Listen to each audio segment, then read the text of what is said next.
اب یہ نوٹ کر لیجئے، ہدایت و ضلالت اس دنیا میں جو مختلف حالتیں انسان پر طاری ہوتی ہیں، یا نعمتوں کی بارش ہو رہی ہے، یا تنگی ہے، فقر ہے، احتیاج ہے، دنیاوی حیثیت ہے، وجاہت ہے، یا دنیا میں گمنامی ہے، کسنوی پرست کے بھیا کیس تھی، کوئی آپ کا حال ہی نہیں پوچھ رہا کہ تم ہو کون، تمہارے منہ میں کتنے دانت ہیں، یا یہ کہ دنیا میں اقتدار کی کسی مسند پر انسان بیٹھا ہے، یا یہ کہ کوئی اس کے ہاتھ میں اختیار نہیں، یہ تمام جو حالات انسان پر طاری ہوتے ہیں، ان کے جواب میں جو طرز عمل فکری اعتبار سے اور عملاً انسان اختیار کرتا ہے، اس کے 4 درجے ہیں۔ پہلا درجہ ہے انتہائی گمراہی، ضل ضلالا بعیدا۔ وہ کیا ہے؟ اگر عزت ہوئی، نعمتیں ملی، فلاں دیوی یا دیوتا کی نگاہ کرم ہے، اس کی کرپا سے یہ ہو گیا، اور اگر کوئی تکلیف آ گئی، مصیبت آ گئی، معلوم ہوتا ہے کہ فلاں دیوی یا دیوتا ہم سے ناراض ہو گیا، یہ کالی دیوی کی طرف سے کوئی مصیبت آ گئی ہے، یا یہ کہ یہ لکشمی دیوی کی نگاہ کرم ہے کہ ہمیں دولت مل گئی ہے۔ یہ تو ہے شرک۔ شرک ہونے کے اعتبار سے یہ ہے ضل ضلالا بعیدا، انتہائی پستی۔ اس پستی سے اوپر آئیں گے تو توحید کی پہلی منزل ہے۔ عزت دی اللہ نے دی، اگر کوئی تنگی آ گئی، فقر، تکلیف، کوئی ذلت، رسوائی، یہ بھی اللہ کی طرف سے۔ ایک اعتبار سے تو انسان ہدایت پر آ گیا، بڑی گہرائی تھی اس گندگی کی اور اس خباثت کی جو شرک جس کا نام ہے، اس سے انسان نکل آیا، نجاست سے۔ توحید تو ہے، لیکن ابھی اس میں اس کی گمراہی کا ایک ایلیمنٹ شامل ہے، اور یہ گمراہی سے جب تک آگے نہیں آئے گا، اوپر نہیں ابھرے گا، اس کا طرز عمل کیا ہوگا کہ ذرا کچھ مل گیا، عزت مل گئی، پھولے نہیں سما رہے، اب زمین پر قدم نہیں ٹک رہے، گردن اکڑ رہی ہے، کہیں محرومی ہو گئی، کوئی تکلیف آ گئی، کوئی مشقت، فقر آ گیا، اب بجھ کر رہ گئے۔ ان دونوں کیفیات میں انسان کا پینڈولم جو ہے وہ ایکسٹریم کو جائے گا۔ یہ کب ہوگا؟ جبکہ انسان یہ سمجھتا ہے کہ اس دنیا میں جو دولت مل گئی یا عزت مل گئی تو یہ گویا کہ بڑی کوئی قابل فخر شے ہے، اور اگر یہاں پر کوئی تکلیف آ گئی، کوئی مصیبت آ گئی، فقر و فاقہ آ گیا تو یہ گویا کہ بہت ہی اہانت آمیز شے ہے۔ اگر یہ انسان سمجھے گا تو طرز عمل وہ نکلے گا، نتیجے کے طور پر جو میں بیان کر چکا ہوں، یہ گمراہی ہے۔ اس گمراہی سے نکلیں گے تو آپ کس مقام پر آئے؟ دوسری منزل ہدایت کی کیا ہے؟ نہ یہ عزت ہے نہ یہ ذلت ہے، دونوں حیثیتیں برابر ہیں کہ یہ امتحان ہے۔ اسی لیے ان دونوں آیتوں میں ایک لفظ قدر مشترک ہے، اذا مبتلاہ فاما الانسان اذا مبتلاہ ربہ فاکرمہ ونعمہ۔ یہ بھی ایک ابتلا ہے، آزما رہا ہے اللہ، کبھی وہ دے کر آزماتا ہے، کبھی چھین کر آزماتا ہے، کبھی فقر و فاقہ سے آزماتا ہے، کبھی وہ کثرت دولت اور کثرت مال سے آزماتا ہے، کبھی وہ صحت دے کر آزماتا ہے کہ یہ قوت اور توانائی اور صحت جو میں نے دی ہے یہ اس میں کیا کرتا ہے، کبھی وہ مرض کے ذریعے سے آزماتا ہے کہ صبر کرتا ہے کہ نہیں کرتا۔ ہمارے لیے شکوہ اور شکایت تو اس کی زبان پر نہیں آ جاتی، نالا اور شیون تو نہیں آ جاتا، تکلیف جھیلتا کہ نہیں جھیلتا، اس میں تحمل ہے کہ نہیں ہے، تو صبر کرتا ہے یا شکر کرتا ہے۔ یہ دونوں کیفیات در حقیقت اس اعتبار سے مساوی ہے، یہ بھی امتحان، یہ بھی امتحان۔ یہ حقیقت جب سامنے ہوگی، اب وہ پینڈولم جو ہے وہ بہت کم ہو جائے گا، یعنی انسان میں طبعی طور پر تو ایک اثر ہوتا ہے غیر اختیاری، کسی چیونٹی نے کاٹا آپ کے پاؤں پر، آپ اپنا پاؤں ہٹا لیں گے، اس میں کوئی ارادہ نہیں، یہ ریفلیکس ایکشن ہے، غیر اختیاری فعل ہے۔ اس حد تک تو انسان ضرور متاثر ہوتا ہے، اس سے تو کوئی انسان جو ہے وہ بلندتر نہیں ہو سکتا۔ حضرت ابراہیم رضی اللہ تعالیٰ عنہ، حضور کے وہ نومولود فرزند، انتقال جب ہو رہا تھا، آپ کی آنکھوں میں آنسو آ گئے۔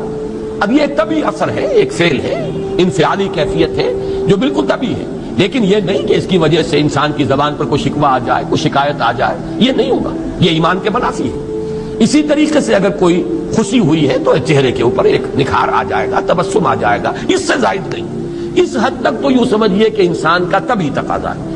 اس سے زیادہ یہ پینڈولم اگر سوئنگ کر رہا ہے تو گویا کہ اس حقیقت سے انسان محجوب ہے کہ یہ بھی امتحان ہے، یہ بھی امتحان ہے، جو ہم سورہ حدید میں پڑھ چکے ہیں۔ ما اصاب من مصیبت فی الارض ولا فی انفسکم الا فی کتاب من قبل ان نبراها ان ذلک علی اللہ یسیر لکی لا تعصوا علی ما فاتکم ولا تفرحوا بما آتاکم۔ اللہ تمہیں کچھ دے تو اتراؤ مت، اللہ تم سے کچھ چھین لے تو اس کے اوپر افسوس مت کرو۔ یہ نتیجہ ایمان کا نکلنا چاہیے۔ اگر تمہیں ایمان ہے اللہ پر، اگر تمہیں یقین ہے کہ جو کچھ ہوا ہے اللہ کے اذن کے بغیر نہیں ہوا، اگر تمہیں یقین ہے کہ اللہ نے جو میرے لیے طے کیا ہے اس میں میرے لیے خیر ہی ہے، چاہے فی الحال فی الوقت فوری طور پر مجھے ناگوار محسوس ہو رہی ہے بات، لیکن یقیناً میرے لیے اس میں خیر ہے میرے رب کی طرف سے کہ ہر چیز ساقی ما ریخت عین الطاف. ہم تو شارٹ سائٹڈ ہیں، ہم دیکھ نہیں سکتے کسی شے کو، ہم اس کے ظاہر کو دیکھ کر گھبرا اٹھتے ہیں کہ یہ تو تکلیف آ گئی، کیا پتا اسی کے پردے میں اللہ کی رحمت آ رہی ہے. میں نے وہ رئیس امروہوی کے اشعار آپ کو کئی دفعہ سنائے ہیں. وہ وقت آیا کہ ہم کو قدرت ہماری سعی و عمل کا پھل دے، بتا رہی ہے یہ ظلمت شب کہ صبح نزدیک آ رہی ہے. ابھی ہے کچھ امتحان باقی، فلاکتوں کے نشان باقی، قدم نہ پیچھے ہٹے کہ قسمت ابھی ہمیں آزما رہی ہے. رئیس اہل نظر سے کہہ دو کہ آزمائش سے جی نہ ہارے، جسے سمجھتے ہو آزمائش وہی تو بگڑی بنا رہی ہے. اسی آزمائش سے تو بگڑی بنے گی، اسی سے تو تمہارا خیر جو ہے اجاگر ہوگا، سامنے آئے گا، پتہ چلے گا who's who, what is what. ابو بکر میں کتنا یقین اور ایمان تھا، یہ کیسے معلوم ہوگا؟ کیسے معلوم ہوگا کہ بلال میں کتنا سہار، کتنا تحمل تھا، کتنا صبر تھا، اگر وہ مصیبت ان پر نہ آتی کہ جو امیہ ابن خلف کے ہاتھوں ان پر قیامت ٹوٹ رہی تھی. تو یہ ساری چیزیں جو ہے ما اصاب من مصیبت فی الارض ولا فی انفسکم الا فی کتاب من قبل ان نبرأ ان ذلک علی اللہ یسیر لکی لا تعصوا علی ما فاتکم ولا تفرحوا بما آتاکم واللہ لا يحب کل مختال فخور. اگر اس حقیقت سے محجوب ہو جاؤ گے تو پھر اختیال اور فخر اور گھمنڈ پیدا ہو جائے گا تمہارے اندر، یا دوسری طرف مایوسی، کمر ہمت ٹوٹ کر رہ جائے گی، خودکشی کرنے کو انسان آمادہ ہو جاتا ہے، ذرا کوئی ناکامی دنیا میں آ گئی، کوئی تکلیف آ گئی. یہ ہے در حقیقت تیسری منزل، ہدایت کی دوسری سیڑھی. پہلا کیا تھا؟ نہایت ضل ضلالا بعیدا، کوئی خیر مل گیا تو کسی دیوی کی نگاہ کرم، کوئی تکلیف آ گئی تو کسی دیوتا کی ناراضگی. یہ تو ہے ضل ضلالا بعیدا. اس سے اوپر آئے، یہ پہلی سیڑھی ہدایت کی ہے. عزت ہے تو اللہ کی طرف سے، اور اگر کوئی ذلت ہے، تنگی ہے تو اللہ کی طرف سے. یہ ہدایت کا آغاز ہو گیا، یہ توحید کی بنیادی منزل ہے. اس سے اگلی منزل، یہاں کی ذلت ذلت نہیں، یہاں کی عزت عزت نہیں. ذالک یوم التغابن، ہار اور جیت کے فیصلے کا دن تو قیامت کا دن ہے. وہاں معلوم ہوگا جس کو اس روز عزت ملی وہ عزت والا ہے، جو اس روز ذلیل ہو گیا وہ ذلت والا ہے. یہ تو امتحان ہے، دار الامتحان ہے. خلق الموت والحیات لیبلوکم ایکم احسن عملا. یہ تو دار الامتحان ہے، امتحان ہونے کے ناطے دونوں برابر ہیں. اس سے اوپر ہے ایک چوتھی منزل، ہدایت کی تیسری منزل. وہ کیا ہے؟ عام طور پر انسان یہ سمجھتا ہے کہ یہ جو آزمائش ہے تنگی کی اور فقر و فاقہ کی، یہ سخت تر آزمائش ہے، اور نعمتوں کی بارش ہو تو یہ آسان آزمائش ہے. یہ بھی ابھی گمراہی کا ایک پرت جو ہے اس کی باقی ہے. ابھی ہدایت کا جو کامل جو ہوگا انکشاف وہ کب ہوگا؟ جب انسان اس حقیقت کو جان لے کہ جہاں وسعت ہو، جہاں کثرت ہو، وہ زیادہ بڑا امتحان ہے، سخت امتحان ہے، بجائے اس کے کہ اگر قلت ہے، کمی ہے، یہ کم تر امتحان ہے، یہ کم بھاری امتحان ہے. کیوں کہ اگر آپ کے پاس کثرت ہے آپ کے اندر غفلت پیدا ہو جائے. کثرت کا لازمی نتیجہ غفلت ہے. نہ کوئی غم کرو نہ خوف، خوشیاں مناؤ جنت کی جس کا تم سے وعدہ کیا گیا تھا. اللہ کی ربوبیت پر اطمینان جب انسان کو ہو جاتا، میرا رب اللہ ہے، ربی اللہ، انسان کے لیے نہ کوئی کھٹکا، نہ کوئی خطرہ، نہ کوئی خوف، نہ کوئی حزن. جو کچھ ہو رہا ہے کس کے اذن سے ہو رہا ہے؟ اللہ کے اذن سے. اللہ کے اذن کے بغیر پتا تک نہیں ہلتا. یہ کوئی اندھا بہرا مادہ نہیں ہے جس سے مجھے کوئی خوف ہو. اندھا بھینسا چلا رہا ہو اس سے تو ڈرنے کا ہر انسان کو ڈرنا چاہیے، نہ معلوم کس کو ٹکر مار دے. لیکن نہیں، اس کائنات کو چلانے والا ایک سمیع و بصیر خدا ہے. وہ جو میرا دوست ہے، میرا ولی ہے. اللہ ولی الذین آمنوا یخرجہم من الظلمات الی النور. اللہ اہل ایمان کا ولی ہے، ساتھی ہے، پشت پناہ ہے، مددگار ہے، حمایتی ہے. بتائیے جسے یقین ہو جائے کہ اللہ میرا مددگار، اللہ میرا محافظ، اللہ میرا پشت پناہ، اللہ میرا حمایتی، اس کے لیے کوئی خوف ہوگا؟ اس سے کوئی ڈر ہوگا؟ میں مثال دیا کرتا ہوں ایک بہت سادہ، پنجاب کے دیہات کی. تو بڑا چودھری ہے اور کوئی غریب کسان ہے. اس غریب کسان کے جانوروں کو ہر وقت اندیشہ ہوگا چوری کا، کوئی میری بھینس کھول کر نہ لے جائے، کوئی میرا بیل کھول کر نہ لے جائے. لیکن جس کے بارے میں یہ سب کو معلوم ہو کہ وہ جو بڑا چودھری ہے وہ اس کا دوست ہے، اس کی بچیا کو کوئی خوف ہوگا؟ اس کی بھینس پر کوئی ہاتھ ڈالے گا؟ اسے کوئی اندیشہ ہوگا؟ نہیں. کیوں؟ کہ وہ بڑا چودھری، بڑا اس کا یہاں کا سردار، جاگیردار، سب کو معلوم ہے وہ میرا دوست ہے، کوئی میرے خلاف اقدام نہیں کر سکتا. اس دنیا میں یہ چھوٹی سی بات اگر آپ کے دلی اطمینان اور سکون کا باعث بن سکتی ہے تو ذرا تصور کیجئے. میں لفظ تصور استعمال کروں گا صرف اس لیے کہ اس کا ہم جس کو کہتے ہیں ادراک اور شعور کر نہیں سکتے. اگر کے ساتھ کر سکتے، اگر یقین ہو کہ اللہ میرا مددگار اور یقین ہو کہ اللہ ہر آن میرے ساتھ ہے، پھر کوئی خوف کس کا خوف؟ کوئی شے اللہ سے بالاتر ہے؟ کوئی قوت اس سے زیادہ طاقتور ہے؟ کوئی اس کے ارادے کو بدلنے والا ہے؟ کوئی اس کی مشیت کے آڑے آنے والا ہے؟ یہی بات ہے جو حضور نے فرمائی. یہ ایمان کا حاصل ہے لب لباب کہ دیکھو اچھی طرح اس بات کو ذہن نشین کر لو.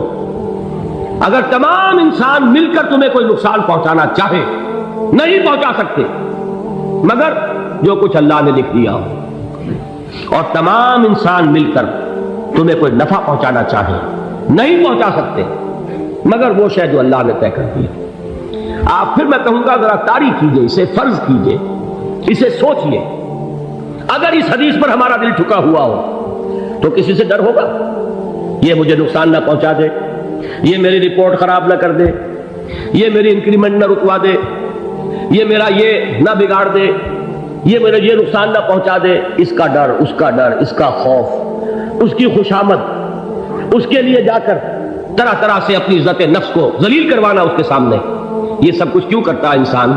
جب سمجھتا ہے کہ اس کے ہاتھ میں میرا کوئی نفع ہے، اس کے ہاتھ میں میرے لیے کوئی ضرر ہے، یہ مجھے کوئی غضب پہنچا سکتا ہے، یہ مجھے کوئی نقصان پہنچا سکتا ہے، یہ میرے کوئی کام بنا سکتا ہے، یہ میری کوئی ضرورت پوری کر سکتا ہے. اسی کا نام شرک ہے. جہاں آپ نے یہ سمجھا کہ غیر اللہ کے اندر کوئی طاقت موجود ہے وہی شرک ہے. بتوں سے تجھ کو امیدیں، خدا سے نو امیدی، مجھے بتا تو صحیح اور کافری کیا ہے؟ شرک تو یہ ہے. جس پر بھی تمہیں یہ خیال ہے کلمہ ہے، یہ کلمہ سوم لا حول ولا قوت الا باللہ. ذرا اس پر دل کو کبھی اگر آپ تصور کریں، پھر فرض کریں، دل ٹھک جائے اس پر، کوئی طاقت نہیں. یہی بات تھی جو شیخ عبد القادر جیلانی رحمۃ اللہ علیہ نے اپنی وصیت میں اپنے بچے سے کہی. 11ویں دینے والے ہیں لیکن حضرت شیخ عبد القادر جیلانی کی وصیت اور تعلیمات کو کتنے لوگ ہیں جانتے ہو؟ یہ جن مقامات تک پہنچے ہیں وہ کس چیز کی بدولت پہنچے؟ انہوں نے جو پیغام دیا وہ کیا تھا؟ اے میرے بچے، جس طریقے سے قرآن مجید میں حضرت لقمان کی نصیحتیں جو ہے نقل کر دی گئی ہیں، میں یہ عرض کروں گا بالفرض اگر قرآن حضرت عبد القادر جیلانی کے بعد نازل ہوا ہوتا تو شیخ عبد القادر کی یہ نصیحتیں بھی قرآن میں درج ہوتی. اتنی اونچی نصیحتیں ہیں. اے میرے بچے، اس حقیقت کو ذہن نشین کر لے، لا فاعل فی الحقیقت ولا مؤثر الا اللہ. اس کائنات میں نہ کوئی فاعل حقیقی ہے نہ مؤثر حقیقی ہے سوائے اللہ. کسی شے میں کوئی تاثیر نہیں اگر اللہ نہ چاہے. آگ جلا نہیں سکتی اگر اللہ نہ چاہے. پانی ڈبو نہیں سکتا اگر اللہ نہ چاہے. زہر ہلاک نہیں کر سکتا اگر اللہ نہ چاہے. کوئی چیز فائدہ نہیں پہنچا سکتی اگر اللہ نہ چاہے. تو در در پہ کیوں سر جھکاتے ہو؟ در در پر کیوں جب عیسائی کرتے ہو؟ سب کے سامنے کیوں ہاتھ پھیلاتے ہو؟ ایک اللہ سے مانگو، ایک اللہ کے سامنے زمین پر اپنی جبین رکھو. لا فاعل فی الحقیقت ولا مؤثر الا اللہ. نظر آتا ہے ہمیں کہ پانی پیاس بجھا دیتا ہے. پیاس بجھانے کی صلاحیت پانی میں نہیں ہے، اللہ کے اذن سے. کھانا بھوک مٹا دیتا ہے، بھوک مٹانے کی صلاحیت کھانے میں نہیں ہے، اذن رب میں. دیکھیے یہی یقین تھا. حضرت موسیٰ علیہ السلام کا واقعہ یاد کیجئے. سامنے سمندر آ گیا ہے، قوم دیکھتی ہے پیچھے کہ گرد و غبار کا طوفان. معلوم ہوا کہ فرعون اپنے لشکر سمیت آ گیا. لشکر جب چلتا تھا تیز رفتاری کے ساتھ تو گرد و غبار کا جو طوفان اٹھتا تھا اس کا تصور کیجیے. اور لمحہ بلمحہ وہ قریب آ رہا ہے. پوری قوم نے کیا کہا؟ اے موسیٰ انا لمدرکون، اے موسیٰ ہم کو پکڑے گئے. قرآن مجید میں تو یہاں وہ باتیں نہیں لکھی ہیں لیکن تورات میں یہ درج ہے کہ بنی اسرائیل جھگڑنے لگے، دست و گریبان ہو گئے موسیٰ کے ساتھ. موسیٰ نے یہاں مروایا لا کر، اس سے تو ہم ہی بہتر تھے، وہاں کھانے کو ملتا تھا، زندگی تو تھی، بیگار ہم کر رہے تھے، موت تو نہیں تھی۔ اب جو کچھ ہوگا اس کا تصور کرو، جس طریقے سے ہمارے ٹکڑے اڑائے جائیں گے۔ تو لڑ رہے ہیں حضرت موسیٰ علیہ السلام سے، یہ تورات کی تفصیل ہے۔ قرآن میں صرف اتنا آیا ہے، پریشان ہو کر انہوں نے کہا اِنَّا لَمُدْرَكُونَ، موسیٰ ہم کو پکڑے گئے۔ اس وقت موسیٰ کا جواب کیا ہے؟ کَلَّا إِنَّ مَعِيَ رَبِّي سَيَهْدِينِ، نہیں، میرے ساتھ میرا رب ہے، وہ راستہ دے گا۔ بتائیے کہاں راستہ نظر آ رہا ہے؟ یہ ہے ایمان بالغیب۔ راستہ نظر نہ آئے تب اللہ پر یقین ایمان ہے، جیب میں پیسے ہوں اور تب دل کو اطمینان ہے، تو ایمان کس پر ہوا؟ پیسے پر، اللہ پر نہیں۔ جب وسائل و ذرائع نہ ہو اور پھر یقین ہو کہ اللہ مسبب الاسباب ہے، وہ اسباب کا پابند نہیں ہے، وہ اسباب کا محتاج نہیں ہے، اسباب اس کے محتاج ہے۔ اگر یہ یقین ہے تو اللہ پر ایمان ہے، یہ نہیں ہے تو تمہارا ایمان اسباب پر ہے، وسائل پر ہے، ذرائع پر ہے، مادیات پر ہے، اللہ پر نہیں۔ اس وقت کہاں راستہ تھا؟ کوئی راستہ تھا؟ سمندر ہے اور ادھر سے لشکر آ گیا ہے۔ کلا ان معی ربی سیہدین۔ اب دیکھیے ایمان کہہ دینا آسان ہے، ہوا معکم اینما کنتم، جہاں کہیں بھی تم ہوتے ہو اللہ تمہارے ساتھ ہوتا ہے، لیکن اس کا یقین قائم ہو جائے تو زمین و آسمان کا فرق واقع ہو جائے۔ یہی بات ہوئی حضور کے ساتھ۔ غار ہے، چھپے ہوئے ہیں محمد رسول اللہ اور آپ کے وہ یار غار ابو بکر صدیق رضی اللہ تعالی عنہ۔ اقبال نے حضرت ابو بکر کی شان میں چند اشعار کہیں صرف، لیکن واقعہ یہ ہے کہ بھاری بھاری نظموں پر اور قصیدوں پر بھاری ہے، طویل ترین نظمیں اور قصیدے ہوں ان پر بھاری ہے۔ ہمتیں ابو بکر کی ہمت جو ہے، کشت ملت را جو ابر، جیسے بارش سے کھیتی اپجتی ہے، ابو بکر کی ہمت اور عظیمت اس امت کو اسی طرح سینچنے والی ہے۔ ثانیے اسلام و غار و بدر و قبر، وہ دوسرے تھے اسلام میں، دوسرے پہلے کون تھے؟ انا اول المومنین، حضور فرماتے ہیں سب سے پہلا ایمان لانے والا میں، دوسرے ابو بکر۔ ویسے ہمارے ہاں یہ چلتا ہے اختلاف، حضرت علی پہلے ہیں کہ حضرت ابو بکر پہلے ہیں، لیکن اس میں بڑی خوبصورت تطبیق قائم کی ہے علماء نے اور بہت صحیح ہے۔ چار کے بارے میں فیصلہ ہی مت کرو کہ کون پہلے، ان کی ایک عجیب تقسیم کر دی ہے۔ آزاد مردوں میں، بالغ مردوں میں سب سے پہلے ابو بکر، بچوں میں سب سے پہلے علی، خواتین میں سب سے پہلے خدیجہ، اور غلاموں میں سب سے پہلے زید بن حارثہ۔ بڑی پیاری تقسیم ہے، یہ چاروں ہی پہلے ہیں، ہر ایک کے لیے اولیت ہے۔ اور واقعہ یہ ہے کہ اگر زمانی اعتبار سے تعین ہوگا تو پہلے خدیجۃ الکبریٰ آئیں گی رضی اللہ تعالی عنہ، کسی اور سے بات کرنے کی نوبت بعد میں آ سکتی ہے، پہلے تو اہلیہ محترمہ سے بات ہوئی، آتے ہی پہلی وحی ہوئی ہے، ابھی تبلیغ کا حکم نہیں تھا۔ کس کو بتایا واقعہ؟ ابھی اپنی نبوت کی تبلیغ کا تو حکم ہی نہیں آیا، واقعہ کس کا ہے؟ وہ خدیجہ کا ہے۔ جب کہا ہے کہ خشیت علی نفسی، مجھے اپنی جان کا اندیشہ ہے، تو کیا جواب دیا خدیجہ نے رضی اللہ تعالی عنہا؟ وہ صدیقۃ الکبریٰ ہے، صدیقات جو ہے خواتین ان میں چوٹی پر خدیجۃ الکبریٰ ہے رضی اللہ تعالی عنہ، اور صدیق جو مرد ہیں ان میں صدیق اکبر ہے ابو بکر صدیق رضی اللہ تعالی عنہ، لیکن صدیقات میں چوٹی پر۔ جب حضور نے فرمایا خشیت علی نفسی، کیا فرمایا، کیا عرض کیا، کیسے تسلی دی؟ نہیں، اللہ آپ کو ضائع نہیں کرے گا، آپ غریبوں کے ہمدرد ہیں، آپ مساکین کے تکالیف رفع کرنے والے ہیں، آپ بیواؤں کی سرپرستی کرتے ہیں، آپ مسافروں کی خدمت کرتے ہیں، اللہ آپ کو ضائع نہیں کرے گا۔ یہ یقین ہے اس خاتون کے اندر۔ خیر وہ ایک علیحدہ بات ہو جائے گی۔ میرے دل پر حضرت خدیجہ رضی اللہ تعالیٰ عنہ کی شخصیت کا بڑا گہرا نقش ہے، جو وہ کوئی اور ہی وقت اور موقع ہوا تو بیان ہوگا۔ بہرحال اقبال نے ایک مصرے میں جو چار اولیتیں جمع کر دی ہیں، ہمتیں کشت امت را چو ابر، ثانی اسلام و غار و بدر و قبر۔ اسلام میں حضور کے بعد پہلے کون؟ ابو بکر۔ غار میں حضور کے ساتھ کون؟ ابو بکر۔ بدر کی رات اللہ کا رسول سر بسجود وہ جھاڑ وہ گھاس پھوس کی جو جھوپڑی بنائی گئی تھی اور وہاں تلوار ننگی لے کر پہرا دینے والا کون؟ ابو بکر. اور اس حجرہ عائشہ میں محمد کے بعد سب سے پہلے دفن ہونے والا کون؟ ابو بکر رضی اللہ تعالی عنہ صلی اللہ علیہ وسلم. وہ جو معاملہ میں سنا رہا تھا غار ثور کا، حضرت ابو بکر بھی حضور کے خیال سے لرز گئے ہیں. آپ کو یاد ہوگا کہ جا کر پہلے تمام جتنے سوراخ تھے انہیں بند کیا ہے. ایک سوراخ رہ گیا تھا جس کو بند کرنے کے لیے کوئی کپڑا نہیں تھا، وہاں اپنی ایڑی رکھی ہے، تب کہا ہے حضور سے تشریف لائیے، اور اپنے زانو پر حضور کو لٹایا ہے، اور وہاں کسی موذی جانور نے کاٹا ہے، حضور کی آنکھ لگ گئی تھی. اس وقت اس بل کے اندر جو بھی بچھو ہے کیا ہے واللہ عالم اس نے کاٹا ہے. اس کی تکلیف کی وجہ سے ابو بکر کی آنکھوں سے آنسو ٹپک گئے.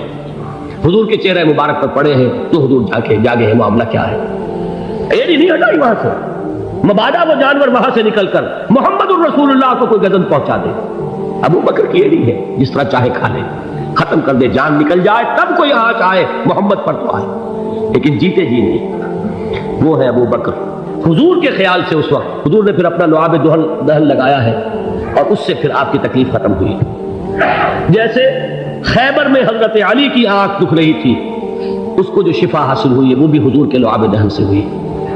تو بہرحال اس وقت انہوں نے کہا ہے کہ اے نبی یا رسول اللہ، اگر اس وقت ان میں سے کسی نے غیر ارادی طور پر بھی اپنے قدموں کی طرف جھانک لیا تو پکڑے جائیں. کیا جواب تھا اللہ کے رسول کا؟ لا تحزن ان اللہ معنا. اللہ ہمارے ساتھ ہے، کیوں گھبراتے ہو ابو بکر؟ یہ ہے ایمان باللہ. میرا مالک اللہ، میرا رازق اللہ، میرا محافظ اللہ، میرا مددگار اللہ، میرا پشت پناہ اللہ، میرا دوست اللہ.